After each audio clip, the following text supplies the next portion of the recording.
Hello everybody, welcome back to Fifield Junction, and once again another review for you, but this one is very special. I've been looking forward to this for ages. It's been a long time coming. We've been waiting for this model for a very long time, and I suppose just not just this particular one but just in general, but we finally have one of the brand new tooling HSTs from Hornby for us today.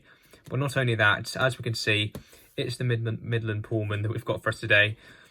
Oh my god, I can't believe it's finally here. This model has been very long awaited for, and the new HSTs in general, they've been very long awaited for. But we finally got one. It's finally here. Very recently came out, along with a few others. This isn't the first one, and well, this isn't part of the first batch, if you like, of HSTs to come out. We have already seen the East Coast ones and the Jubilee ones. They were the first couple of brand new tooling HSTs to come out. But very recently, we finally had a few more, and this was obviously one of them. The GWR Castle ones also came out. The first Great Western Fag Packet ones, I believe they came out as well. And I think even the Rail Adventure ones have come out now as well. I could be wrong, but I'm pretty sure those ones have all come out now. The Rail Adventure one, I'm not 100% sure on, because I haven't actually looked yet to see if that one has come out. But I'm pretty sure it was supposed to come out around the same time as these. So if it is out, you'll probably know by now. Yeah, we've finally got some more of the new tooled HSTs out. And this is the one that I went for. I wasn't too sure to start with. I was always going to try and get it if I could. Originally, it was going to be the Rail Adventure ones that I was going to get. But the main thing with those is I wasn't too sure if they were going to have the couplings on the nose ends around here or not. Because obviously, with those not being there, then those power cars would be fairly useless, because in real life, they obviously run back to back and they couple up to wagons or whatever with the couplings on their nose ends, because they've obviously got buffer beam and everything. I did contact Hornby about that, asking if they did have those couplings. And the response that I got, didn't sound incredibly promising. So I thought, you know what, seeing as the Pullman is coming out slightly sooner than I originally thought, because I was originally told that this was due January, but obviously we're here in December with it. And I thought, well, I might as well go for it. Because I always wanted to get the Pullman. The coaches for this set shouldn't be too far behind these, but behind the power cars. So hopefully fairly soon, certainly by the end of the year, hopefully, we should have the full-length Pullman finally here for us to enjoy for many years to come. Now, this is a brand new tooled model. Hornby have done a brand new tooling for the HST, and we'll obviously see that in a moment. However, the photo on the front shows the old style tooling. You can see there with the coupling and everything. But this is a brand new tooling. It's all been redesigned from the ground up. So we've got kinematic couplings, working fans, 21-pin DCC sockets, I believe factory fitted speakers as well, and I think even head and tail lights, day and nighttime lights, I think, as well on this one. So it should be a lot better than the old tooling HST. It'll certainly be better value for money. Still don't think it's going to be worth the RRP that the Hornby charge, especially for this one, because the RRP for these power cars is a little bit more than all of the other ones. I didn't pay that though. Whilst this did come from direct from Hornby, as a club member, I also got a discount on it. Plus, I had some of their reward points that they've started doing recently as well to redeem. So I ended up paying a little bit less than the what's it called? I paid a little bit less than the retailer's price actually for these, which wasn't too bad, I suppose. And the packaging is quite nice. It's nice that they've done a special sort of artwork for this pack. All of the other packs, I'm guessing, will be more just the generic Hornby box. As for the packaging itself, though, it's exactly the same as the previous power cars. Just the typical cardboard box with the polystyrene tray inside. But obviously, the bottom model inside is completely different to what we're used to. If we have a look on the back, we've got some information here about the Pullman in real life. So you've got some information about the original blue Pullman from the 1960s. And then over here, you've also got some information about this particular Pullman that we're obviously used to seeing now. The real thing, I have seen the real thing. It's very, very nice to see. It looks fantastic. People were a little bit hesitant, I think, when LSL first announced that they were painting a HST set into this livery. But now that we've seen it, now that we're used to it, I think it's a very nice livery. It does look really, really nice. Hopefully going to go on it one day, but you never know. But yeah, overall, real thing, absolutely fantastic, and I'm sure the model will be as well. So I don't think we want to waste any more time with this. We need to get it open, we need to have a look at it.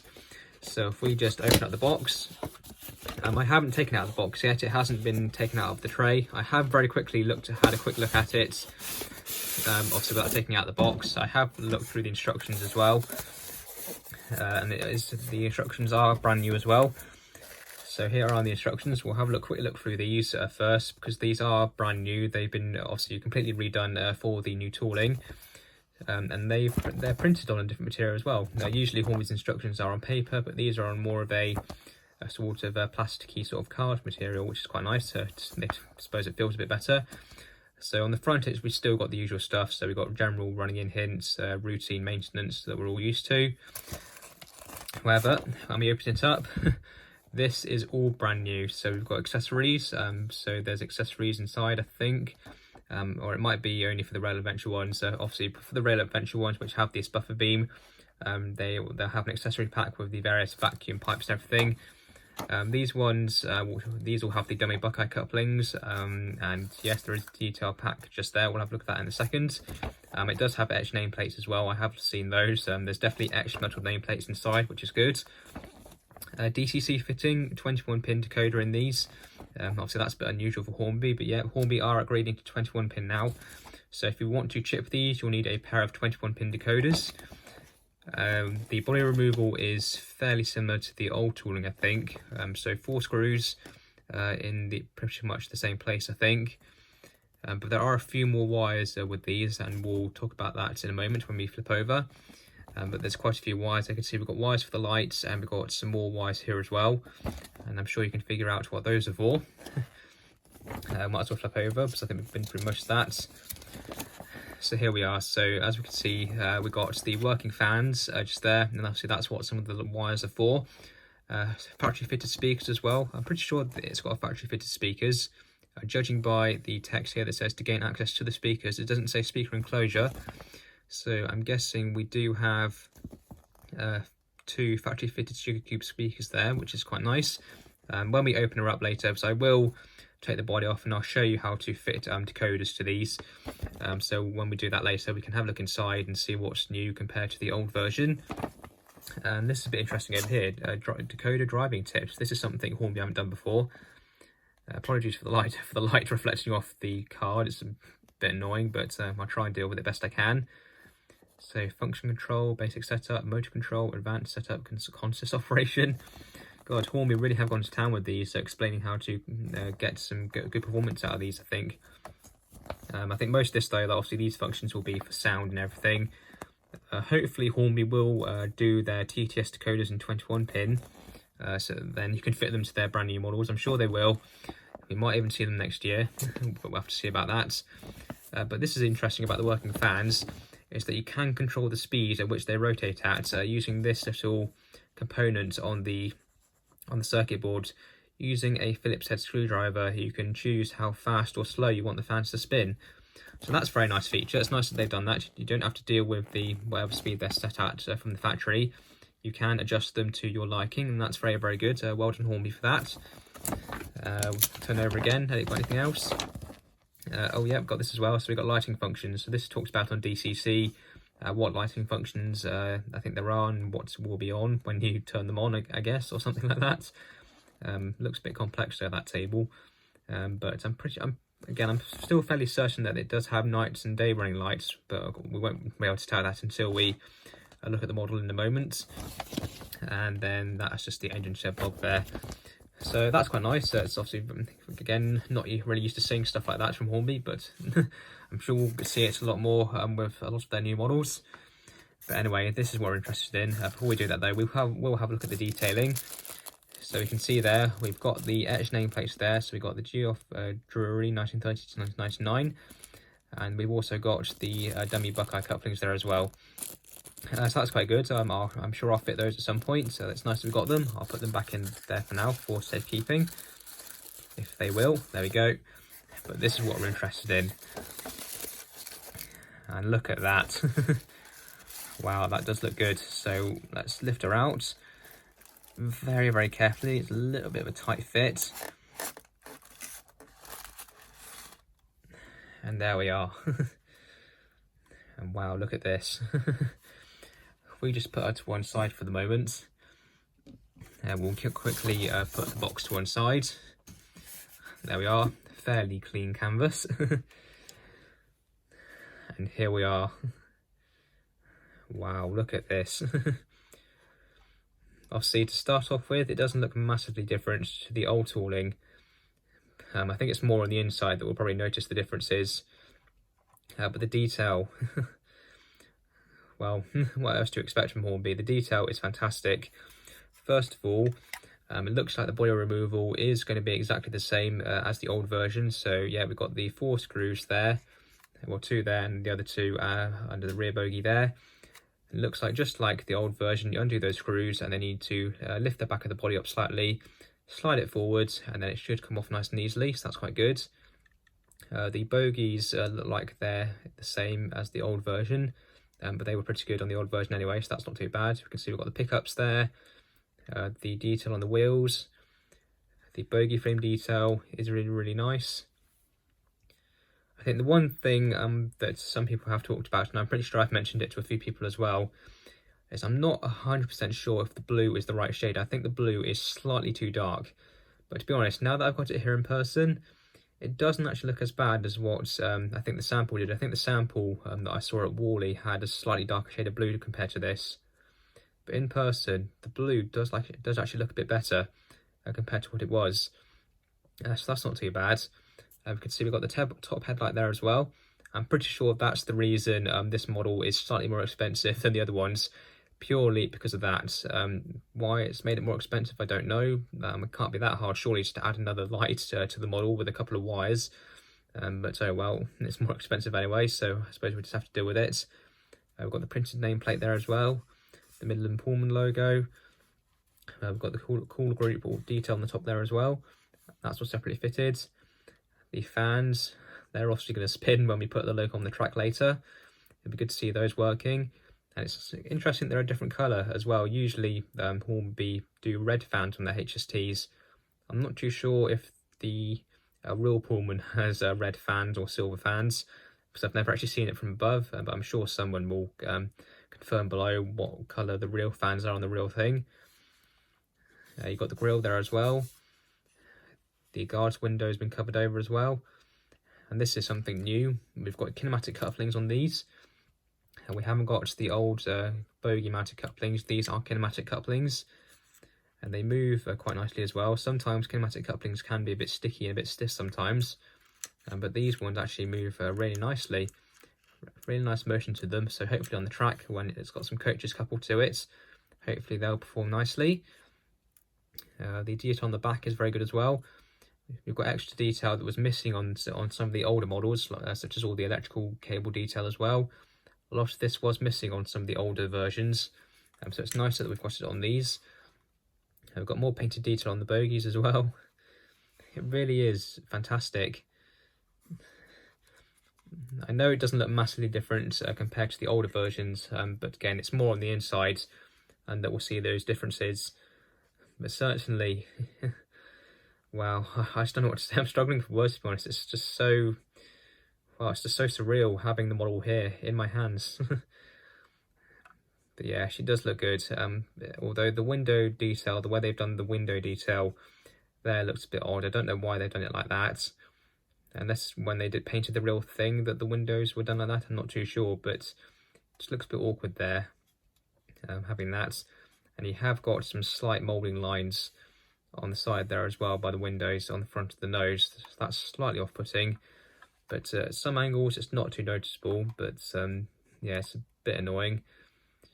Obviously she is going to light up when we put it on the track, and she should theoretically have day and nighttime running lights. I'm pretty sure that's something Hornby said they would do.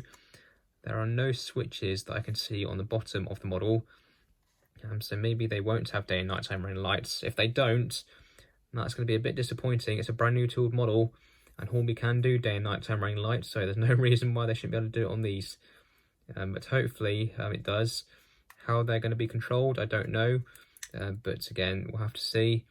Usually they would include a switch on the bottom of the model for you to change the settings of the lights. but I cannot see any switches anywhere on the bottom of the loco, well, of the power car.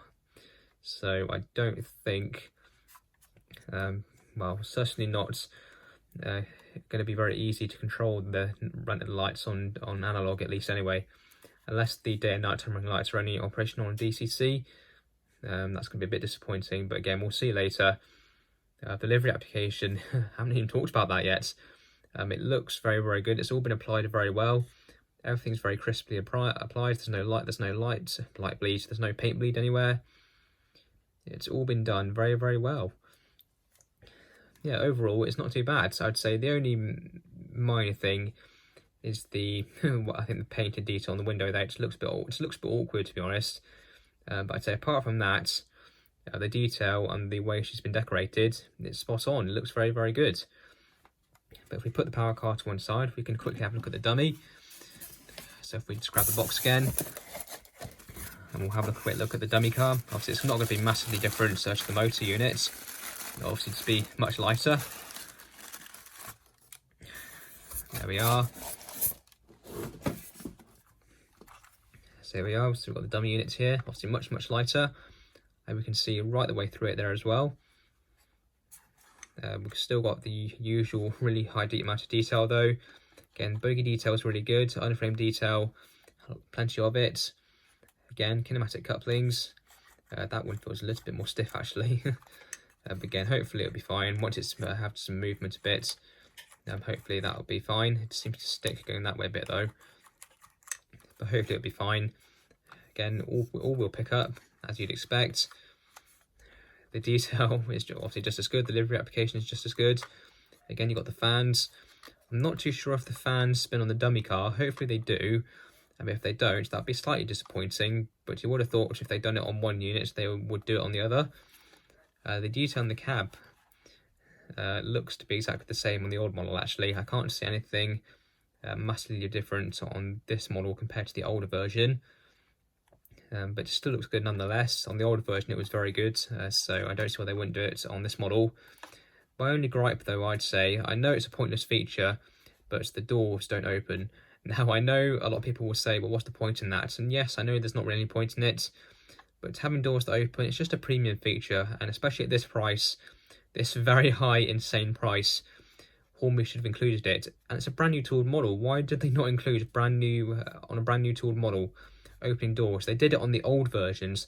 The old, technically worse version than this, had opening doors. And they worked well, and the main thing is, they looked better than the standard moulded doors. So why they haven't done it on this model, I don't know. It just seems a bit ridiculous in my opinion. But I suppose that's my only main thing. I'd say it certainly should be there for the value. So the value for money is definitely not going to be 10 out of 10 for this. So I'd say for that high amount of money, there should be opening doors on this. Again, I know it's pointless, but it's a premium feature, and they do look better compared to the standard moulded doors, which just look, well, they look a bit toy-like, don't they, to be honest. At least you have got the separately fitted handrails, though, around the side.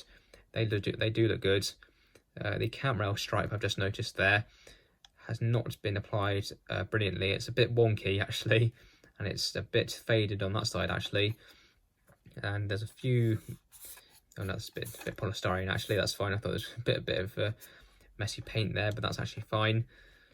But yeah, certainly the way the cam rail stripe is applied, not great. That's definitely not spot on, really. So I think that's going to have to lose a mark for quality for that. But apart from that, everything else has been done really well. Overall, it's great. It looks fantastic. It feels quality. Everything's been built very well. Nothing's falling off. It's all been put together very well. I think what we need to do is put her on the track and see how she runs. And now, because this model is going to need running in, and probably because I don't want the entire review to take an absolute age, what I'll probably do is we'll put her on the track and we'll give her a quick test. Then we'll get her running in. I'll probably then end the video there. I'll probably do this in 2 parts. And then in part 2, once she's finished running in, we'll put some decoders in her, and we'll then see what she's like on DTC, maybe put some coaches with her. I know they won't be the correct coaches, but it'd be good to see her with some coaches nonetheless. And then I'm sure in the future, once the coaches for this set have been released, we can then just do an extra bonus video or something. But anyway, for the next part of this review, let's get her on the track. We'll give her a test, see if she works. That'll be the main thing. We'll see how the fans work as well, and then we'll get her running in. We'll go away, and then in part 2 we can come back and we can carry on. But anyway, let's head up to the layout, put her on the track, and we'll see how she runs. Okay, so here we are. So if we just put the model onto the track, we'll do the dummy unit first. There we are, nice and easy. Now before we put the motor unit on, let's just see if the fans in the dummy units do work. So if we just give her a bit of power, she is on analog obviously at the moment, there's no decoder inside yet. So it's just the standard Hornby train set controller that I use for my DC locos hooked up. But anyway, let's give her some power and see if the fans move. And yes, indeed they do. Not very fast though, that's full power, and they're not going very fast. So I'm guessing by default from the factory, the fans don't move very fast. But at least they do work, and they should do as well. If they didn't, that wouldn't be very good. But at least we do have working fans on both units. But anyway, let's just push the dummy unit back and put the motor unit on. Obviously much heavier. There we are. We just couple the 2 units together. And there we go. And let's give her a wiggle and see if she works. And yes, she does indeed. The fans in the motor units, they are working, but they are moving incredibly slowly. So it does seem that by default, as standards, the fans do move incredibly slowly. But who knows, they could speed up with running in. And obviously they are, I'm pretty sure they do have a separate motor driving them. Well, they certainly would do on the dummy units. So hopefully maybe with some running in, as the motors bed in and get used to running, hopefully they'll speed up. Obviously, if you do want to increase the speed of them, then you can do by taking the bodies off and adjusting the speed via the components on the circuit boards. But anyway, let's get her running in, and I'll see you in part 2 when she's finished running in, and we can fit some decoders and also take a look inside to see what's different there. But anyway, let's get her running in and see what she's like. And it'll tell if I went the right way.